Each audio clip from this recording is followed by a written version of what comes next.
Paz do Senhor a você e família, mais uma vez, vamos outra vez juntos meditarmos na palavra de Deus, seguindo os nossos estudos no livro do profeta Ezequiel. Como em todos os vídeos, a gente inicia lendo um texto bíblico, convido você a fazer isto comigo agora. Você pode pegar a sua Bíblia no livro do profeta Ezequiel, capítulo 28. Nós iremos ler os versículos 11 ao 19. Esse texto nós tomaremos por base por alguns dias em que nós vamos estar falando sobre alguns temas dentro desse texto bíblico que vamos estar lendo agora. Então, Ezequiel 28, 11 a 19. Veio mais a minha palavra do Senhor, dizendo: Filho do homem, levanta uma lamentação sobre o rei de Tiro e dize-lhe: Assim diz o Senhor Jeová: Tu és o aferidor da medida, cheio de sabedoria e perfeito em formosura.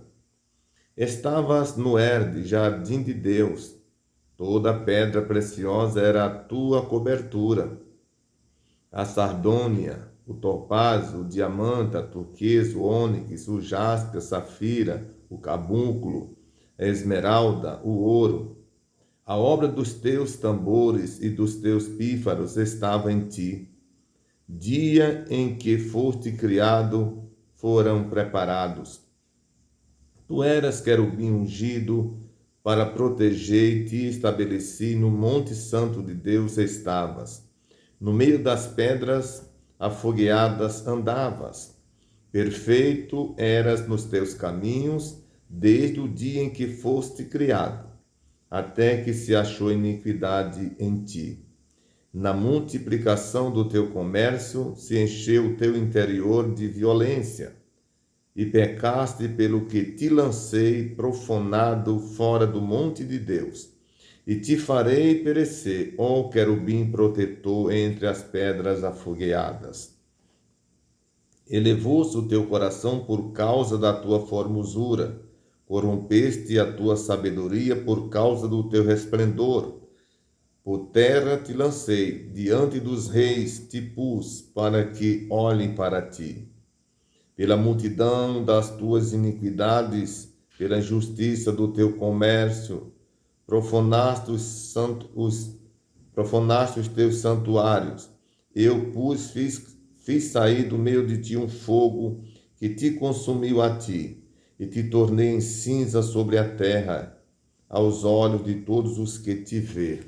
Todos os que te conhecem entre os povos estão espantados de ti. Em grande espanto te tornaste, e nunca mais será para sempre. Meus queridos, mais uma vez, vamos seguir falando a palavra de Deus. O tema, a partir desse vídeo, nós sempre usamos um tema geral, e nesse tema geral que vamos iniciar agora, nesse capítulo 28 de Ezequiel, nós vamos estar falando sobre rebelião, a síndrome de Satanás. A rebelião, a síndrome de Satanás. Então, nós vamos estar focando sobre a rebelião em que os filhos de Israel, naqueles dias do profeta Ezequiel, desenvolviam diante dos olhos de Deus. Sim, o povo de Deus, a quem Deus havia escolhido entre todas as nações, chega um momento em que Deus encontra aquele povo em total rebelião. É mais ou menos, eu sempre faço essa conexão entre o ser humano e Deus com pai e filho dentro de um lar. É como um pai que investiu tanto em um filho, mas se gastou tanto com o filho, fez até o que não podia para que visse o filho bem, e o filho prospera, e o filho cresce. Chega a um certo momento da vida que esse filho apresenta-se como um ingrato e, além disso, ainda de forma violenta trata o pai e a mãe dentro do seu lar. Ou seja, a falta de reconhecimento por tudo aquilo que os pais fizeram por ele. Eu faço essa conexão porque é fácil de nós compreendermos. Eu entendo que é fácil compreendermos o texto bíblico. Israel, como sabemos, foi um povo que Deus tirou do Egito. Um povo que estava cativo, Deus abençoou, trouxe para a sua terra, prosperaram. Mas chega um momento, como nesse caso, nesses dias em que Deus usava o profeta Ezequiel, que o povo se encontra em um estado de rebelião extremo, como que nunca haviam conhecido a Deus ou como nunca tinham sido favorecidos por Deus. É uma coisa absurda. E Deus usa o profeta Ezequiel para denunciar aquela rebelião em que eles estavam vivendo. Eu leio o seguinte na nossa introdução. A rebelião era um dos grandes problemas que cercavam não só Judá, mas as nações ao redor. E por que Judá estava exatamente envolvido em rebelião contra Deus? Porque eles imitavam as nações vizinhas. Quando nós vamos para o capítulo de número 3 do livro do Gênesis, e lá no livro de Josué, quando Moisés ele morre, que substitui Moisés, uma das coisas que Deus fala aos filhos de Israel era para eles terem cuidado quando chegassem na terra de Canaã, a não imitar as nações que ali estavam, porque eles tinham prática, comportamento, atitudes antibíblicas, ante a vontade de Deus. E Deus orientou os filhos de Israel a se manter dentro daquele código de ética e moral que Deus havia estabelecido pela lei.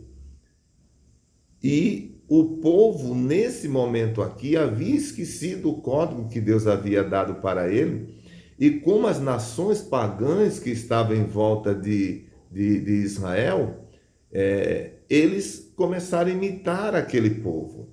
Eu leio mais. Como arautos, o profeta Ezequiel, como arautos, o profeta Ezequiel é levantado por proclamar a mensagem de juízo. Porém, no desenrolar do capítulo 28, encontramos algumas informações que exegeticamente não podem ser aplicadas ao príncipe de Tiro. Ou seja, quando nós lemos o capítulo 28, versículo de 11 por diante, a gente vai perceber que o profeta faz uma referência a Tiro, o rei de Tiro. Mas quando nós vamos examinar o texto exegeticamente, nós encontramos algumas expressões que não podem ser comparadas ou pode ser identificada ao rei Tiro. Isso nós vamos estar vendo a partir de então. Senão a Satanás. E é dentro dessa revelação que aprenderemos sobre a rebelião, o síndrome de Satanás. Lembra que eu disse que no capítulo 28, 11, 12 por diante, nós vamos ver que a mensagem é dirigida, até citado o nome de Tiro. Mas tem muitas outras expressões dentro do texto que não pode ser ao rei Tiro. É claro que está se referindo a um ser angelical, a um ser que não era da terra, é claro, ao próprio Satanás. Dentro dessa perspectiva, nós vamos estar falando sobre tal assunto. Ou seja, nós vamos descobrir que a rebelião, antes dela habitar entre os seres humanos, ela foi exercida, ela foi executada por um ser que não era o ser humano. Se você nos acompanhar dia a dia, você vai poder acompanhar a cronologia do que o texto apresenta para nós. E você vai ver que antes de um ato de rebelião existir entre os seres humanos, já houve esse ato no céu. Sim. Vamos então, nós vamos dar a definição de rebelião e já vamos concluir o nosso vídeo de hoje, para ele não ficar muito grande. E a partir de amanhã, a gente vai começar a destacar alguns pontos interessantes sobre o capítulo lido, tá bom? Definição de rebelião. O dicionário House da língua portuguesa define rebelião como oposição à autoridade estabelecida, insurreição, revolta, oposição ou resistência moral. Ou seja, a rebelião é um atentado, uma resistência à autoridade estabelecida, seja ela familiar, governamental ou espiritual. A palavra Mary, que significa rebelião, aparece 23 vezes nas Escrituras, dentre as quais 16 vezes encontramos no livro de Ezequiel, e geralmente essas 16 vezes que encontramos a palavra rebelião em Ezequiel, está se referindo aos filhos de Israel, ou o povo de Judá. Dá para crer nisso? É um fato. Eu quero citar para vocês aqui algumas referências, você pode conferir na sua casa, na sua Bíblia. Olha, eu disse que 23 vezes nas Escrituras nós encontramos a palavra rebelião, 16 vezes no livro de Ezequiel. E a maioria das vezes absoluta em Ezequiel, quando fala de rebelião, está se referindo ao povo de Judá, o povo que Deus havia escolhido para o servir. O povo que Deus tinha escolhido entre todos os povos para ser a sua propriedade peculiar. Sim, esse povo se acha em estado de rebelião profunda contra Deus. E aí eu cito algumas partes do livro de Ezequiel para você confirmar de que a palavra rebelião está referindo-se ao povo de Judá. Ezequiel capítulo 2, versículos 5, 6 e 8. Ezequiel capítulo 3, versículos 9, 26 e 27. Ezequiel capítulo 12, versículo 2, 3 e 9. E ainda o verso 25. E ainda o capítulo 24 de Ezequiel e verso de número 3. Todos esses textos que eu estou citando para os senhores, para as senhoras, está se referindo aos filhos de Israel. Eu quero ler uma referência dessas que eu citei, como por exemplo, o capítulo de número 2 de Ezequiel, versos de número 5, 6 e 8. E aí nós vamos estar encerrando a nossa meditação no dia de hoje. Ezequiel 2, e 5 e 6 nos diz assim: eles que ouçam que deixe de ouvir, porque eles são casa rebelde. Olha, Deus está falando em relação a Israel. Eles são casa rebelde. Hão de saber que esteve no meio deles um profeta. Eles são rebeldes. Deus estava conscientizando a Ezequiel que não havia garantia de que eles iam concordar com o conselho de Deus vindo pela boca de Ezequiel. Eu já fiz um vídeo bem lá no começo, mostrando que Deus conscientizou a Ezequiel, exatamente nesse texto, que não havia garantia que Ezequiel ia ser aceito com bem sua mensagem, porque sua mensagem denunciava o comportamento daquele povo. É como nos dias atuais. Jesus ele manda pregar o evangelho, mas não é todas as pessoas que concordam com a proposta do evangelho. Por isso que em Marcos, capítulo de número 16 e 15, ele disse pregar o evangelho a toda criatura. Quem crê será salvo, quem não crê será condenado. Porque sempre vai haver alguém que vai resistir até o último dia da sua vida à mensagem do evangelho. Então, no capítulo 2 e versículo 5, a gente leu. Aí o 6 diz: e tu, ó filho do homem, não os temas, nem temas as suas palavras, ainda que seja sarça e espinho para contigo. E tu habites com escorpiões, não temas as suas palavras, nem te assuste com os seus rostos, porque são casa rebelde.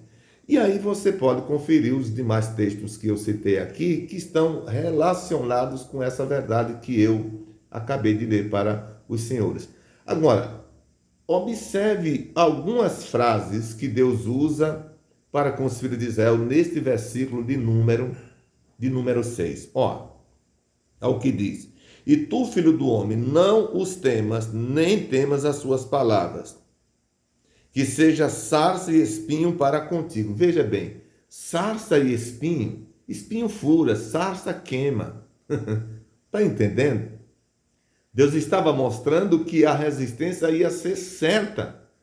E ele usa esse paralelo aqui, usando essas plantas da natureza, né, para mostrar que não ia ser fácil para Ezequiel. Aí ele diz mais o seguinte: para contigo, e habite com os escorpiões. Escorpiões, você sabe o que é escorpião? É um inseto que, quando ele morde, chega a matar algumas pessoas quando não atendido a tempo. E Deus chama eles de escorpiões, para mostrar tamanha rebeldia que esse povo estava perante os olhos do Todo-Poderoso, o Deus que resolveu amá-lo. Aí o versículo de número 6 ainda diz: Não temas as suas palavras, nem te assuste com os seus ossos, porque são casa rebelde. Ou seja, esse comportamento que você vai encontrar neles é próprio de alguém que me abandonou. É isso que Deus está dizendo. É próprio de alguém que não quer mais acordo comigo. É próprio de alguém que desprezou a minha vontade. E aí, como eu citei, vou citar mais uma vez, o versículo de número 8 do capítulo 2 ainda diz assim: Mas tu, filho do homem, ouve o que eu te digo. Não seja rebelde como casa rebelde, abre a tua boca e como o que eu te dou.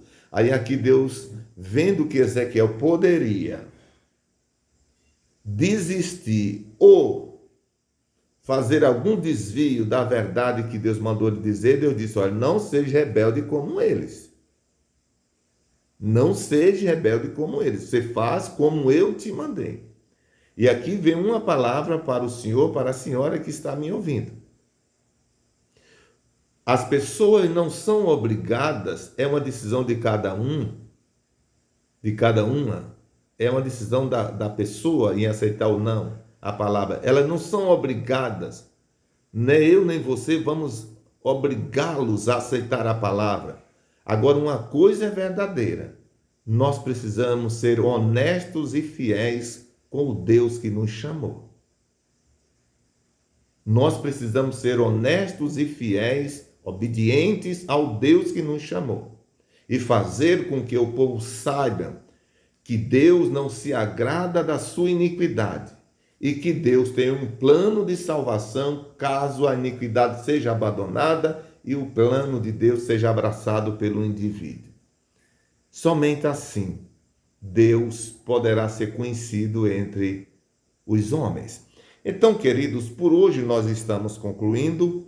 No dia de amanhã nós vamos falar sobre a origem da rebelião. Lembra que no início do vídeo eu disse que antes da rebelião ser praticada ou vivenciada entre os humanos na terra, na região celestial isso já tinha acontecido?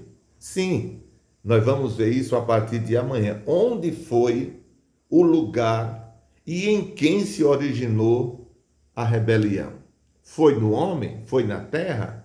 Não foi no homem e nem foi na terra. Nós vamos começar a analisar isso a partir de amanhã e eu espero você no vídeo de amanhã. Não perca. Que Deus abençoe. Eu agora vou estar orando por você, por toda a sua família, para que o Senhor Deus, em cuja presença nós estamos, te visite a sua família e conceda a vocês todos o que vocês precisam dele. Ele tem o que você precisa. Você crê nisso? Oremos. Deus dos céus, em cuja presença nós estamos, a nossa gratidão, Senhor, poder falar a tua palavra outra vez. Te peço, todos que tiverem acesso a este conteúdo, aonde este conteúdo chegar aos ouvidos, Senhor, das pessoas, seja elas abençoadas. Pai, abençoa todas as pessoas carentes de uma vitória tua. Os enfermos, meu Deus, em todas as partes, em casa, nos hospitais. Oh Deus, entra agora com a tua bênção nas salas de parto, nas maternidades, nos hospitais, nos postos de saúde. Senhor, entra com saúde, dá livramento entre essas pessoas, aquelas que estão desenganadas pela medicina, como a nossa irmã Sueli. Visita os teus filhos, as tuas filhas, Senhor. Surpreende com cura divina. Pai, eu te peço também por aqueles que estão indo às suas atividades neste momento.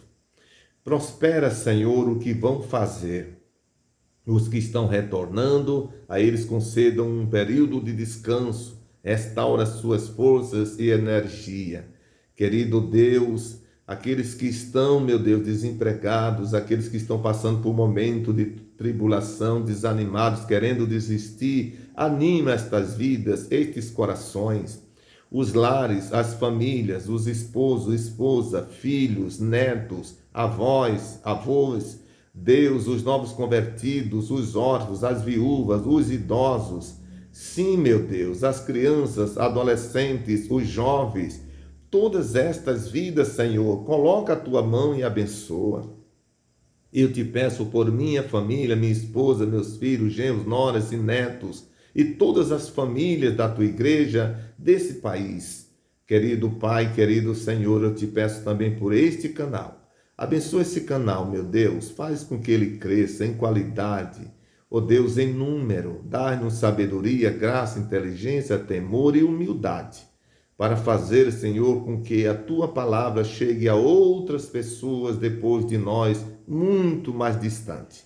Pai bendito, nesse momento eu te peço por todos, no querido nome de Jesus. Amém. Muito bem, chegamos ao final de mais um vídeo. Eu peço a você, por gentileza, a sua inscrição. Se inscreva no canal, compartilhe os nossos vídeos, deixe o seu comentário, deixe o seu joinha, o seu like. Isso junto soma uma importância muito grande para esse canal, porque o YouTube vai entender que nós estamos juntos e vai compartilhar nosso conteúdo com outras pessoas além de você. Todos os conteúdos novos que aqui estiver, ele vai lhe informar que está, vai lhe enviar e manda para outras pessoas depois de mim e depois de você. Tudo isso feito, você se torna um contribuinte muito importante para o canal. Deus abençoe você e família e até o próximo, se Deus quiser.